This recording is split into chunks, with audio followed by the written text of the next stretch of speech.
too much of a good thing. The Florida sunshine, so many sunny days, has resulted in too little rain. That means wildfires, and the worst may be yet to come. Christopher Brantley joins us with more. Christopher. Well, good evening, Alan. That dry weather is absolutely perfect for fires to burn uncontrollably.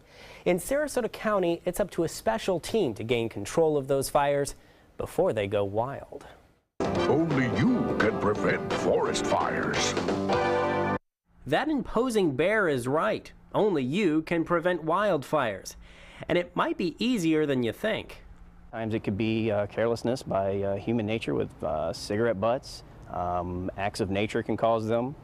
Each year, thousands of wildfires burn across the U.S. Most recently in Collier County, over 7,000 acres burned for days. The fire was so huge, I-75 was shut down and firefighters from across the state were called in to help. Here on the Suncoast, a fire burned at least 4 acres in Shamrock Park. Well, the fire was moving quickly. It was a fairly windy night with humidity levels that were pretty low for nighttime levels.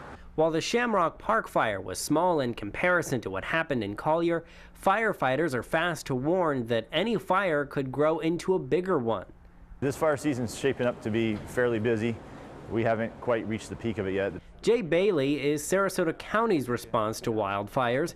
He worked for the Division of Forestry specializing in wildfires. Now he uses his expertise with the county. Peak, really accumulates in May when we start getting the lightning from the dry storms that we have. To combat any potentially out-of-control fires, Bailey and his team start them themselves. Well, last year we did about 12,000 acres. We did 65 burns. Over the last 3 years, we've done close to 30,000 acres. And over the last 10 years, we've done about close to 70,000 acres. Those controlled burns get rid of stuff like this, dry underbrush that's extremely flammable. It also provides great training to firefighters. Anytime we can do live training with live fire, it always benefits the firefighters, which in turn benefits the citizens. The fire at Shamrock Park was actually stopped thanks to previous prescribed burns.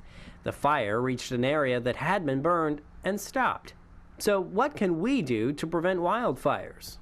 If you're going to park, try to keep it on the road or pavement.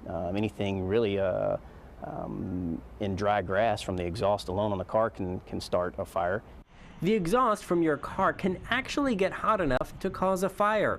Obviously, throwing a lit cigarette or match out of the window is also a bad idea. They want to keep the vegetation around their house trimmed back, at least a minimum of 30 feet.